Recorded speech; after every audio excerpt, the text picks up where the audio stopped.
বাংলাদেশ প্রকৌশল বিশ্ববিদ্যালয়ে ১০০ কোটি টাকা ব্যয়ে কিছুদিনের মধ্যেই অত্যাধুনিক ন্যানোল্যাব স্থাপন করা হবে বলে জানিয়েছেন ডাক, টেলিযোগাযোগ ও তথ্য প্রযুক্তি প্রতিমন্ত্রী জুনাইদ আহমেদ পলক। বৃহস্পতিবার সকাল ৯টায় বুয়েটের ইসিই ভবনে রোবোটিক্স ও অটোমেশন ইনস্টিটিউটের উদ্বোধনী অনুষ্ঠানে প্রধান অতিথির বক্তব্যে তিনি এসব কথা বলেন।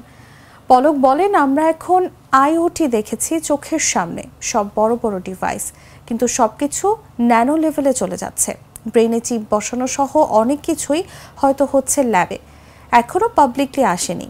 সেগুলো এমআইটিতে দেখে এসেছি। সে কারণেই আমি উৎসাহিত হয়ে প্রধানমন্ত্রী ও আইসিটি উপদেষ্টার কাছে প্রস্তাবটি দেই। এরই মধ্যে টেন্ডার প্রক্রিয়ায় চলে গিয়েছি। ১০০ কোটি টাকা ব্যয়ে একটি অত্যাধুনিক ন্যানোল্যাব অল্প দিনের মধ্যেই বুয়েটে স্থাপন করতে যাচ্ছি।